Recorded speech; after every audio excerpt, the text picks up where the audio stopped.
యాజకులారా, నా మాట ఆలకించుడి. ఇశ్రాయేలు వారలారా, చెవినిబెట్టి ఆలోచించుడి. రాజసంతతి వారలారా, చెవియొగ్గి ఆలకించుడి. మీరు మిస్సా మీద ఉరిగాను, తాబోరు మీద వలగాను ఉన్నారు గనుక మిమ్మును బట్టి ఈ తీర్పు జరుగును. వారు మితి లేకుండా తిరుగుబాటు చేసిరి గనుక నేను వారినందరినీ శిక్షింతును. ఎఫ్రాయిమును నేనెరుగుదును. ఇశ్రాయేలు వారు నాకు మరుగైన వారు కారు. ఎఫ్రాయిము, నీవు ఇప్పుడే వ్యభిచరించుచున్నావు.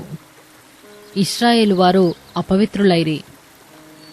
తమ క్రియల చేత అభ్యంతరపరచబడిన వారై వారు తమ దేవుని యొద్దకు తిరిగి రాలేకపోవుదురు.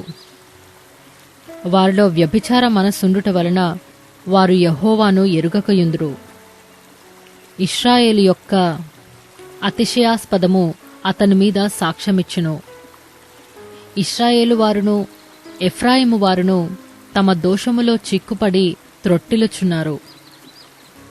వారితో కూడా యూదావారును త్రొట్టిలుచున్నారు.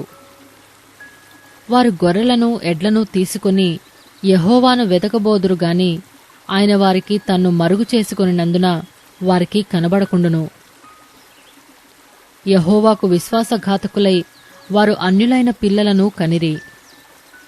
ఇంకొక నెల అయిన తరువాత వారి వారి స్వాస్థ్యములతో కూడా లయమగుదురు. గిబియాలో బాకానాదము చేయుడి, రామాలో బూర ఊదుడి.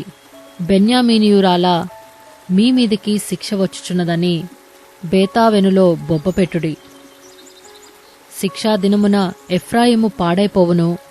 నిశ్చయముగా జరగబోవు దానిని ఇశ్రాయేలీయుల గోత్రపు వారికి నేను తెలియజేయుచున్నాను. యూదావారి అధిపతులు సరిహద్దు రాళ్లను తీసివేయువారి వలె నున్నారు.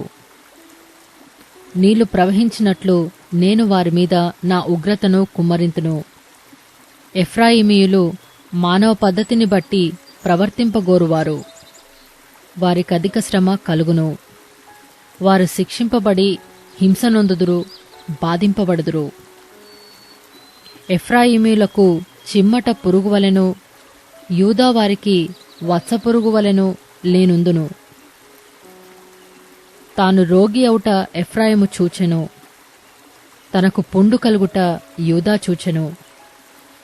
అప్పుడు ఎఫ్రాయిము అషూరియుల యొద్దకు పోయెను, రాజైన యారేబును పిలుచుకొనెను. అయితే అతడు నిన్ను స్వస్థపరచజాలడు, నీ పుండు బాగుచేయజాలడు. ఏలయనగా ఎఫ్రాయిమీయులకు సింహము వంటి వాడనుగాను, యూదావారికి కొదమ సింహము వంటి వాడనుగాను నేనుందును. నేను వారిని పట్టుకొని చీల్చెదను, నేనే వారిని కొనిపోవుదును. విడిపించువాడొకడును లేకపోవును. వారు మనస్సు త్రిప్పుకొని నన్ను వెదుకు వరకు నేను తిరిగి నా స్థలమునకు పోవుదును. తమకు దురవస్థ సంభవింపగా వారు నన్ను బహుశీఘ్రముగా వెతుకుదురు.